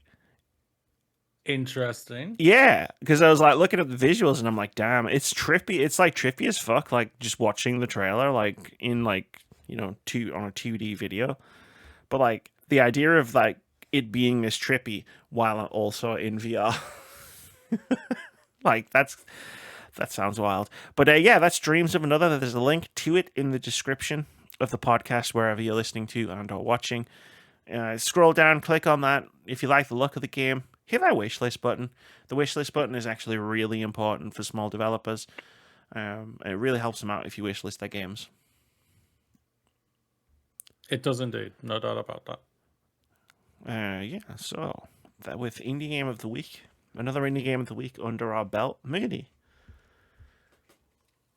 What would you like to talk about this week? So during the Xbox showcase, they revealed their little handheld that they're teaming up with on with a ROG Ally, and that's the ROG Xbox Ally X, and there's a small white version as well. Basically, the X one is 1 terabyte version. The other one is the 500 basically gigabyte one version. And I was curious of like, what are our thoughts going into it and everything? Like, obviously, I've had my opinions on it. Basically, of like, did I think we I thought it was stupid personally of them doing it and everything. But they're doing a lot of very pro-ish things for a lot of people where games can play everywhere. Going off what it says, you're gonna be able to obviously do Game Pass on here, but also get your Steam library on here and everything. And I think that's a very an interesting thing that they're going to be able to do and everything. And obviously, we don't know how PlayStation are going to react to this and everything. But obviously, on Steam, PlayStation have some of their games and everything, their exclusives, and now Xbox could get it onto their handhelds and everything. And I'm curious, what are your thoughts on this? Like, obviously, the big thing that they showed was obviously. Silk Song, which still didn't have a release date, where the career had to come out and clarify this. Yeah, which that I thought was funny. That was my first like introduction, because obviously, like I said last week, I didn't watch the Xbox showcase, and like my first like inkling of like what this was that thing of like, and I watched the clip, like. Because it was part of a video I was watching about just Xbox in general. And like the clips of Sarah Bond being like, we've got this handheld, this ROG Ally like Xbox handheld, like we're partnered with Asus, and you're going to be able to play cool games on it, like Hollow Knight Silksong. And she literally says in the clip, you're going to be able to play Hollow Knight Silksong when this handheld launches. And then like the Hollow Knight Silksong developer being like, no, that's not how that's going to work. So that was my like introduction into it. So I was like, okay, cool. So it's Xbox just being their normal selves of like saying words and like immediately having to like retract them, some of them. But as for the handheld itself, like, I mean, it's better than them making their own handheld. Like I like I said when we talked about this earlier this year, like I don't think they should make their own handheld. It's a terrible idea and it's a terrible waste of money. Like for Xbox specifically. But I'm also coming into that from the direction of I don't play handheld games. I'm not a big fan of like handheld gaming in general. Like the even things like the Steam Deck or like the Switch in handheld mode, like just not. They're not targeted at me, so like I kind of like try to stay out of like talking too much about them because it's just not for me, right? Like when the Portal came out, and I was like, I don't see the benefit of it, and then you got one, and you told me the benefit of it because of how you use it, and you use it a lot, and then obviously it was quite popular for PlayStation, so I was just like, hey, you know what? Fair enough. Like I don't know that I don't know that much about it. I ate shit on that one, but. What do I think about the machine itself? I think is going to largely depend on how much it costs, which we still haven't got an answer for. Like it says holiday 2025 on the Xbox website. Yeah, the same.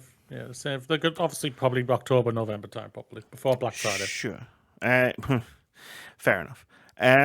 But how much is it going to cost? That's my first question, because if I just type Steam Deck into my computer, like how much can I get a Steam Deck for? Steam, how much can I get a Steam Deck for? If I bought the most expensive Steam Deck model, it would be £569, which I'm not going to do, obviously. Again, like I just said, but like it like. And I get that the Xbox handheld is going to have Game Pass, which is streaming through the cloud. Yeah. So, and again, it's like my thoughts on like cloud game streaming, right? It's like it's great when it works. It's not something I can take advantage of like myself because I've tried it when Stadia came out, and I tried it when I was in the Xbox. What was it called? It was called something else before it was cloud gaming. And I got into the beta thing, or I had it on my phone. Oh, I can't remember. Whatever the beta was, it's like I tried it on there, and it's like it's good, but my internet doesn't support it. So like, yeah, I have a lot of like misgivings about this, I guess. But take it with a grain of salt because again, it's not a product for me. Yeah. I loved the PlayStation Portal. I thought it was a really, really good little handheld that just did everything Dad said it was the thing. It's a thing that you stay in your house and you just stream from the cloud on your games from onto there, and it worked very well. Obviously, I'm very privileged to be able to have a very good internet connection, and it worked very well, and it felt really comfortable. I never played the Switch when I had one. In handheld, it was just not something for me personally because it never felt comfortable. I haven't had the chance to obviously try the Switch 2 yet, and I've never been the big Steam thing. When I was like working at my former company, and we obviously had a dev kit for it. It was one of the most uncomfortable things to hold. I just didn't like that. Like it felt heavy as hell. I'm pretty sure they get. Yeah. The Switch is light. The first Switch is light as hell compared to that first Steam Deck thing that came out, and everything. So it all comes down to, no doubt about it, is price. But also at the same time, it's like they're saying everything correct. I'll say this right now. It's like you can get Game Pass on this, you can get Steam on that, and everything like that.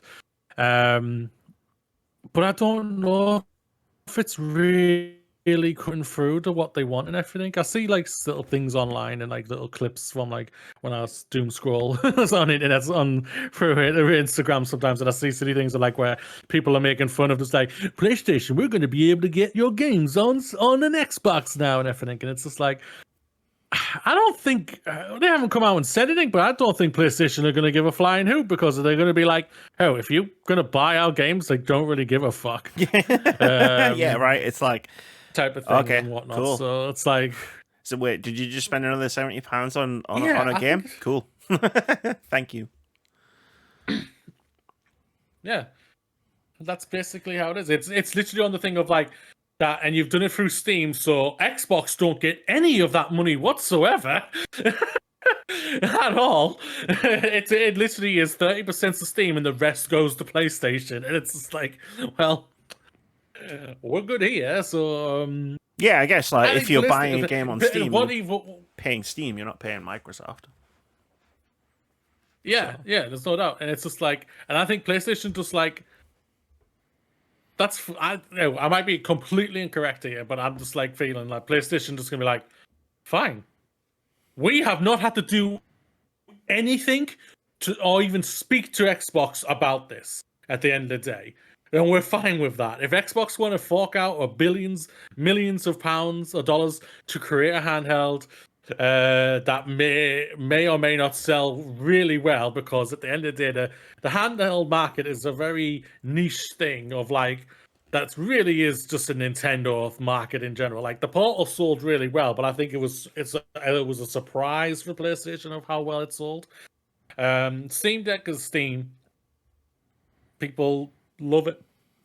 Love it, and because of who primarily play on Steam, like play on their PCs and everything, it's a lot more easy thing for them. And I think at the end of the day, it all comes down to the brand. On us, like right now, Xbox's brand is a damaged brand, and no one really gives a flying hoot about it.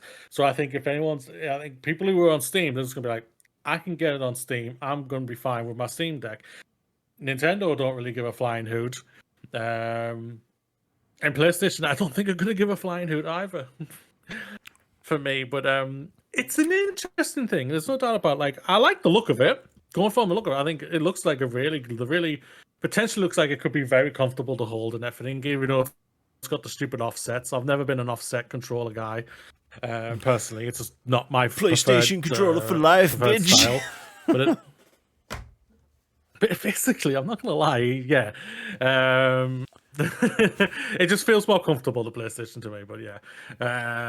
But no, it's gonna be interesting. There's no doubt about that. I'm very fascinated to see how it goes, and to see how it goes down and everything. I think it could go down very well. I just don't know if it's gonna go down well enough for like the price is gonna be the biggest thing at the end of the day. And I have a feeling, because they've raised their prices on their console, this thing's gonna be an expensive thing. I think it's going to be. I think you're looking at like. I think it's going to be more expensive than a PS5 Pro. I think you're looking at like 800 quid. And again, I'm talking pounds. That's where I live. But yeah, I think like. You're thinking 800? So what? 799? Yeah. I think it's going to be Wow. really fucking expensive.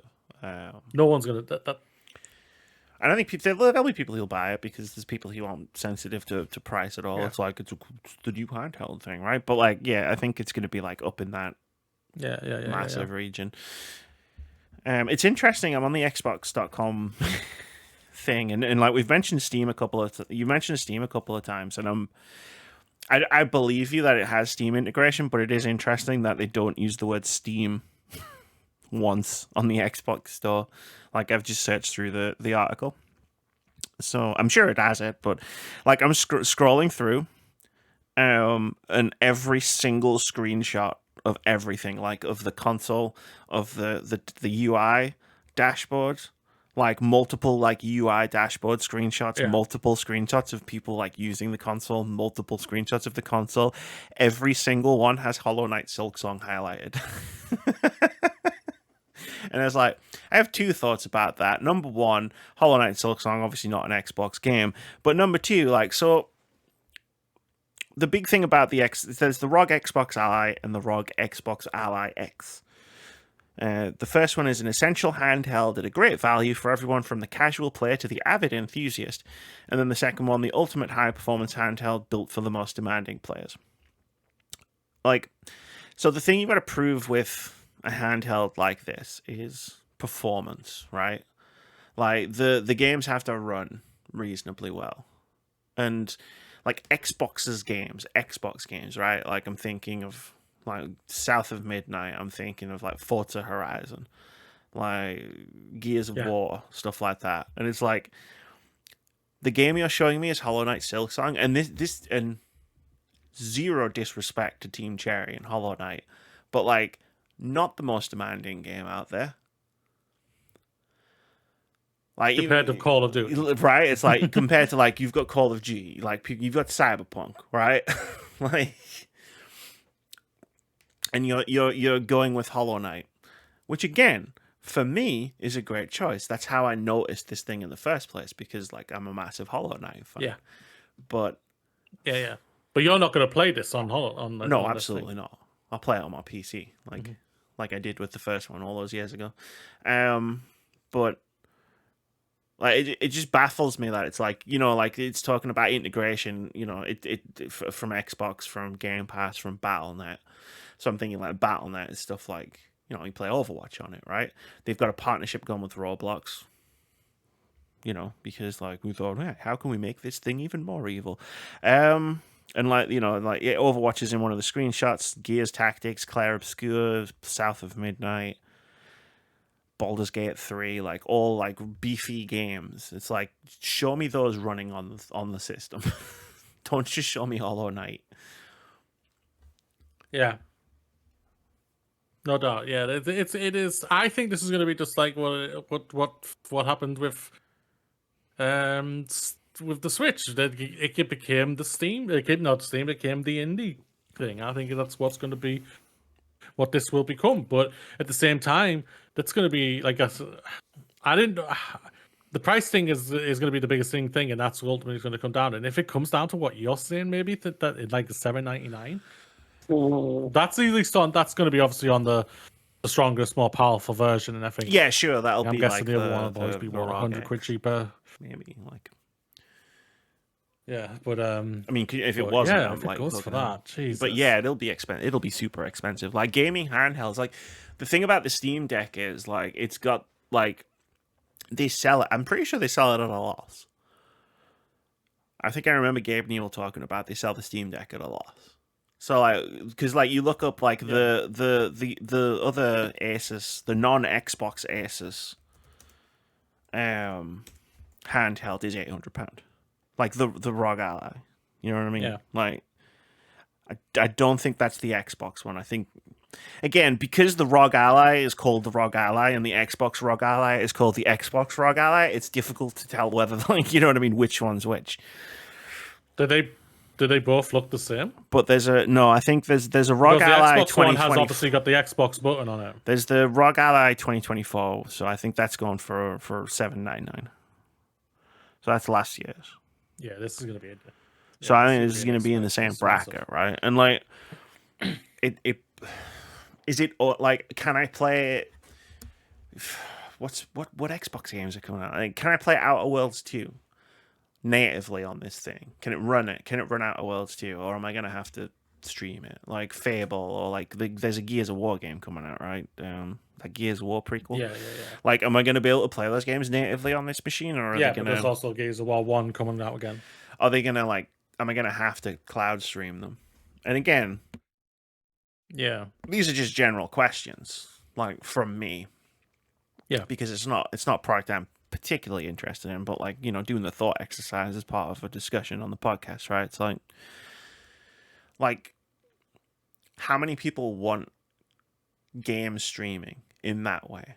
Because it's one thing to stream onto a portal from a PlayStation 5 nearby, but it's another thing to stream Gears of War E-Day from a server on the internet.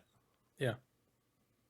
Like to your device via your internet connection, depending on how fast that internet connection is, while other people in your house are like streaming Netflix 4K or whatever, you know, like. Yeah, that's true. Because true. Like, unless you live alone, like other people are going to be using your internet. Yeah. And if it comes to that price, that just makes the Switch 2 look even more enticing for a lot of people. Exactly. Compared to that thing. And it makes the Portal even more interesting because the Portal's just £200.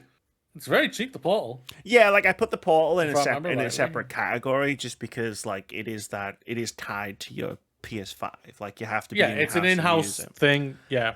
It's like, do I want to be playing? Do I want a machine that like would I want a machine that lets me play south of midnight? Like on the bus, on the train, on the move, you know what I mean? Yeah. Or do I get a cheaper? I can't believe this is the first time I've put the Switch 2 in this context in a context like this. Do I get a cheaper Switch 2 and play Mario Kart like on the move? Or Yakuza 0, you know what I mean? Like Director's Cut or whatever. Yeah. No, you're absolutely spot on. That's freaky to think that. It's freaky after the last 2 months. It is freaky to say, do I get the cheap Nintendo? after 2 months if I can't afford a Nintendo. I guess ultimately it is just going to come down to what that price is. Do they shock us and just say, it's going to be like $499 or something like that? No, I doubt it. Then the conversation changes a little bit. I think it's but at the same time, I still think it's just like it's a neat. Yeah, it's still like Xbox is still, even though they're doing incredibly well when it comes to like being a third party now. Obviously, their games are selling very well on PlayStation. To what I hear, which is obviously fantastic. I want people to enjoy their games. I think, heck, I want PlayStation to basically do the same for their games on bloody Xbox and everything. You can just let everyone just go wild because the amount of money both companies will earn. You know what? Though, it'll be insane. But if they did that, I might finally have to stop seeing people going, Where's Xbox's Naughty Dog? Where's Xbox's Last of Us? Where's Xbox's Uncharted? People would stop, and I'd finally know peace. There it is. But if this thing is true, that it does have Steam, if it does have Steam on it, and obviously, and you're able to play the PlayStation games that are on it, they're going to be able to do that. Even then. You're going to be able to say that. You just say, just fork out £800 for this handheld for you to get your Steam thing on it, put your Steam library on, and then buy the PlayStation game for them through Steam and everything. But yeah. I think what it makes me wonder as well, though, like, we like this. This is a niche product for a small target audience. I think. Whether Microsoft thinks that or not is a completely separate conversation. I think this is only going to capture a niche audience, which is fine. Like, not everything has to be like mainstream. Like, I think it'll be similar to the PS5 Pro. What it makes me wonder about, though, is what the next Xbox is going to be. Like, the next main console is going to be. Like, I don't think the next Xbox is going to be a handheld, but it makes me wonder, like, how it's going to work. Is the Xbox the fifth Xbox, the fifth main Xbox console in like 2027 or 2028 gonna function similarly to how this handheld works? This is why this handheld exists. Like, is it not necessarily going to be like fully locked down console, but is it going to be like more open? Are you going to be able to get to Steam and Battle.net and Game Pass and on your next Xbox home console? I think that's the interesting question. I think for you're me. gonna. Yeah, and I do think that's something that's going to happen, and at the same time and everything, and then it comes down to again affordability. Like, if you're scaring people away by raising your price already for your console that you've already got out there, and if you're releasing a new console in 3 years' time. And putting it at a scary price again, even if it is so easy, but potentially incredibly easy to be able to just whack your Steam account on there, Xbox Game Pass account on there, and play your game, download your games on there, and play it easy as hell. If you put it at an extraordinary price, you're just gonna make people just say, "I'd rather just buy a beefy PC," which I already have. Which I already have. Yeah. Like, because at that point, with like, depending on how the next if the next Xbox works like the Xbox ROG Ally X, like at that point you're not making a console, you are making a PC, and you're gonna have to price that PC down. That Xbox console is gonna have to be cheaper than buying a gaming PC. Because the gaming PC is fundamentally still more open, right? Like, the console will have to be able to support things. Like, and again, like, I know for most people, PC gaming is just Steam, but it's not just Steam, right? Like, you've got GOG, for example. You've got Amazon have their own platform, which I mostly just use for the free games. Thank you. No, I just claim the free games on Amazon Prime. And then there's Epic Games Store. And there's Itch as well. So, like, I have a lot of games spread out across a massive, like, PC ecosystem, which I wouldn't be able to access most of it on this Xbox handheld anyway. So there is that to consider as well.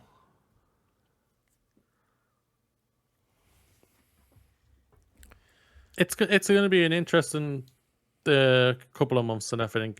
Again, it just comes down to the price.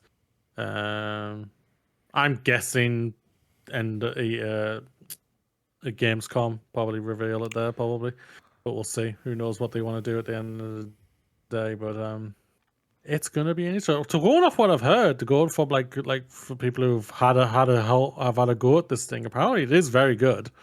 I think it's gone down really well and everything like that. But these are the people who obviously won't have to buy one, and they'll just get it sent to them. And everything. So unlike the rest of the consumers out there and everything, so. That would be great. It's going to be a very... Send me one. Maybe I'll give it a try. I'll play Hollow Knight on it. How about that? At the same time, I think it's a market that I think it's already been ate up by Nintendo, and Nintendo have just released a brand new handheld. It's going to... They're still going to dominate, I think, at the end of the day, so... Yeah, I mean, we've seen the Switch 2 is selling faster than the Switch 1 at launch, which, that makes a lot of sense. I think what people forget about Switch... It does. I think what people forget about Switch 1's launch is, like, Switch 1 was a massively successful console. But I think what people forget about Switch 1's launch is it followed on from the Wii U. Like, interest in Nintendo... was at an all-time low. Like, I've seen someone trying to start some shit about Switch 2. I guess we're going on a little tangent about Switch 2's third-party sales. Like, well, the games aren't selling. The third-party games aren't selling as well on Switch 2 as they did on Switch 1 when Switch 1 came out, and it was like there was like 3 third-party games on Switch 1 at launch. Like, there's like 40 of them now. So yeah, that percentage is going to go down a bit when there's more games on it. Like, Then it also doesn't help that they've released at the same time as a new fucking Mario Kart game. That game was going to consume everybody who bought a Switch too. So yeah, Mario Kart is the is Breath what of it the is. Wild of the We'll see Switch what 2. happens. Yeah. Yeah, no doubt. Like, because you can't get the new Mario Kart Mario World on the Switch. Mm-hmm. It's only on Switch 2. So it's like, if you want to play it, you have to buy the new console. Yeah, pretty much. So. It's one of the reasons. Like, their brand is incredibly high right now. Xbox's isn't. Like, Xbox right now, as much as they're doing great, like I stated already, it's not moving, I think, the needle enough for them to be able to sell a new hardware. Yeah, like Microsoft are in this really strange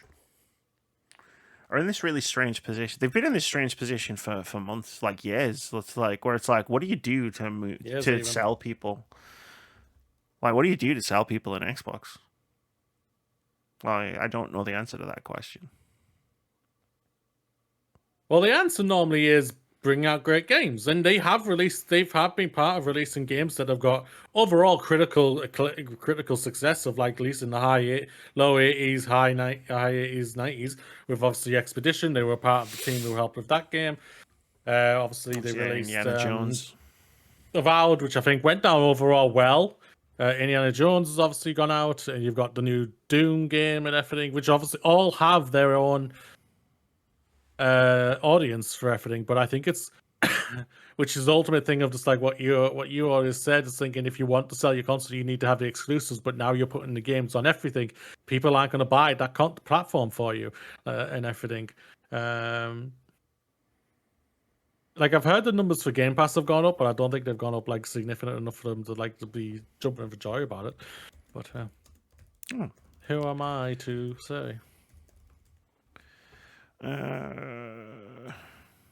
35 million.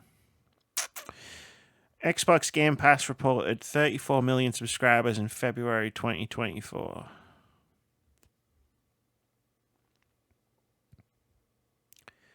Very nice. From an article from last year, so May 2024, Microsoft expected 110 million Game Pass subscribers in 2030. More recently, analyst Michael Pachter predicts 200 million by 2034. Yeah, sure. Fucking hell. Yeah, that'll happen. That's interesting. Yep. We'll see if that happens, I guess. But yeah, it's at 34 million as of February.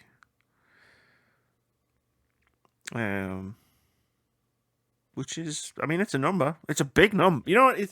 As much as we talk about Game Pass, like, we're comparing the number to the number Microsoft wants it to be, which is obviously the actual number is a lot lower than what Microsoft wants it to be. But I'll tell you what, 35 million people is still a lot. There's no doubt about it. The thing is about it, it's the number that they want, obviously, like 100 million. That's the number that's going to make this thing sustainable. And obviously, it's not sustainable. And that's the thing why, obviously, they've accelerated their thing of going third party on everything else. So, yeah. The big boom of streaming ended after COVID subsided down a little bit. I think it's just a lot easier to be a customer of a streaming service that is TV and movies, right? Because, like, unless you, I mean, even like, I know binging like a lot, like Friends, which is like 10 seasons and 26 episodes. Like, obviously that's a big like time commitment, but like just like sticking a film on is a lot it's a lot easier to stick a 2-hour film on than it is to be like, okay, which game do I want to play? And then like you've got like Personas and Final Fantasies and like these things aren't like small time investments. Even like short, even what we would consider short games, like 10 hours is still a lot of time. Like for someone who might not have a lot of time, a lot of spare time to game, right? 10 hours, you can probably smash through the first season of Friends, if not into the second season by then. Probably, yeah. Half an hour an episode, so what? It was like 20. That was like, well, yeah, episodes. What's that? It was like 20 something minutes an episode. Hang on, how long Yeah, so in minutes is the first season of Friends? 22 minutes. 20. What's 22 times 26? That'll tell you how many minutes it is. That's a clock, not a calculator. I'm trouble up. Times 26. It's like 572 minutes. I never know how to do these bloody sums. How many hours is 572 minutes? Yeah, it is. It's like 9.5 hours. So it's like 9.5 hours.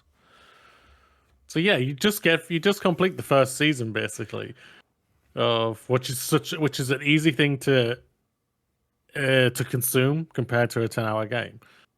Friends, you can do a show on Steam or that you can stream or anything like that. You can just sit back and like switch your brain off to That's true. a little bit. Yeah. A game you cannot. Yeah. To the level of what. Well, you've got to be pushing buttons and stuff, right?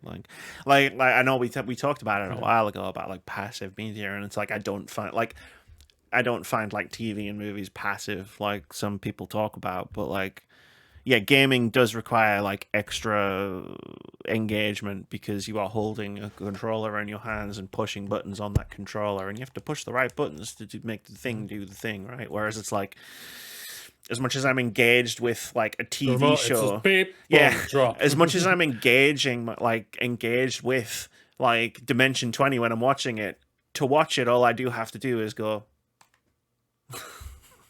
and it just goes. That's true. But yeah, no, yeah, it's interesting questions. Like we'll keep an eye on it, like we keep an eye on all these things. No doubt. What else? You know what else we keep an eye on, Moody? OpenCritic scores. OpenCritic scores. It's time for OpenCritic Head-To-Head. This is the game we play every week where we try to guess the OpenCritic average of upcoming games. Whoever guesses closest to the score at the time of recording gets a point. If you manage to guess the score correctly, you get 2 points. Last week we tried to guess the OpenCritic average of Tron Catalyst, the latest game from Biffle Games. Vitz guessed it would get an 88. Moody guessed it would get a 75. I guessed it would get an 88. At the time of recording, Tron Catalyst has an OpenCritic average of 69. Nice. Which gives Moody the point. I know, runaway season, 2 seasons in a row. The scores are Amy 10, Vitz 12, Moody 27. 1 draw. It's got you right where I want you. You guys went really hard for that. I was thinking, Mike Biffle Games, as much as he's apparently a really lovely guy and everything, his games never get really critical, like a high level of scores and everything. And I'm just like, what are you guys? Are you crazy? I mean, let's be fair to me a second. I can't speak for Vitz. But let's be fair for me a second. Is like I'm not exactly fully all the way checked in on this game. you know what I mean? Like I'm not 100% present while we're playing. But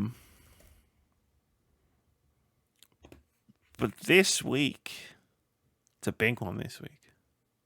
It's a big one. It's a big one this week. It's a big one. And I swear to God, if Vitz doesn't put a number in this week, I'm gonna go down. I'm gonna go down before I come up to visit you. I'm gonna kick his ass, then come up to visit you and buy some retro games. That was a long ass. It's a round trip. Drive. It's a long ass round trip, but you know what? I think it'll be worth it.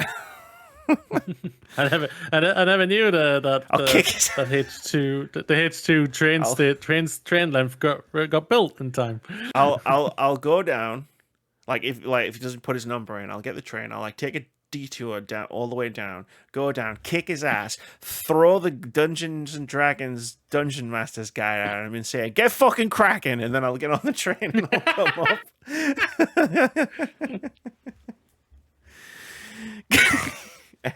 Anyway, this week, like, Moody, I did it. Moody, I did it.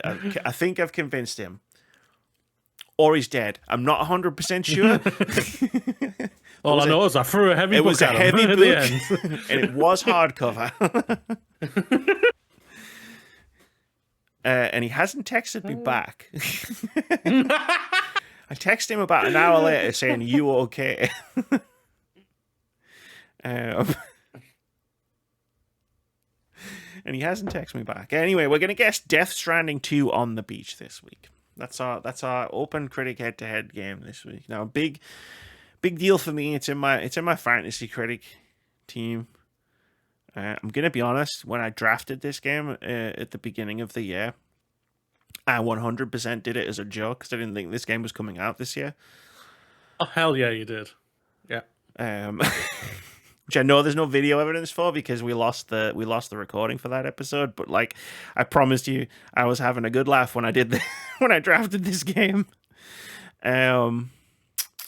So that's an interesting twist, but I'm gonna guess that Death Stranding 2 on the beach, like, there's gotta be, I don't know, like, is it like Death Stranding? Like, I mean, it's a weird game. People like weird games sometimes. Sometimes they really don't like weird games. It's not that it's just a weird game, it's a good Kojima But it's when it's game. like, yeah, that's the thing, because the further a game gets out into weird territory, the more divisive it gets, like in review score territory, and that pulls the score back, usually. But for some reason, with Kojima games, the weirder they get, the score just keeps going up and up and up. So I've just had a look on OpenCritic. So the original version of Death Stranding came out, and at the time of the recording, if I remember right, what I just saw on OpenCritic, it's like at an 82. But then obviously there was a director's cut that came out, and that's at like at 85, 86. And obviously that's had a lot more quality life issues fixed on the game and everything. So it's interesting. There's no doubt about that. Kojima just has that allure about him. Yeah, that's what I was gonna say. Like, as much as I rarely play Kojima games, like even from an observation standpoint, like they are fascinating. Like Kojima game launch is fascinating, even if you don't play the game. Yeah, like it's Kojima. He goes out and he makes what he wants. That's the thing about it. Like, yeah. he could, even though his relationship with Konami soured really badly at the end, they also gave him a lot of leeway of like, do what the fuck you want when it came to the games. And obviously it fell apart on the last game, and I think of Metal Gear 5. But yeah, it's like, it's interesting. Like, Konami obviously still have some fondness towards Kojima because like they're remaking Metal Gear 3. I think they just the have prequel, a fondness with which making comes money. It's out soon, with like a September in it. Yeah, it is out at some point this year. There's no doubt about it. It's yeah, no, the thing I liked about Death Stranding, like the game was good, sort of, but like wait, you liked it? I both liked and didn't like it. It was a very strange experience. But the thing I really loved about that game was the fucking batshit crazy trailers. Like every time there was a new trailer, I was so into it because they were so crazy. They were so off the wall. It was just like you never knew what was going to happen in one of those trailers, except that it was probably going to be like 10 minutes long. Yeah, his trailers are way too long. Imagine seeing that in the cinema. You'd be like, "Fucking hell! I've just watched the film." You get Is one. it time to go? Oh wait, now my film is starting. Yeah, Fuck. Instead of getting all the different adverts and trailers, it's just one Death Stranding trailer, and it's like you've gone in to watch fucking whatever the new Marvel film is, and you've just had your head completely melted by a Death Stranding trailer. It's like there's no way you're going to be able to understand the rest of the film that you're about to watch.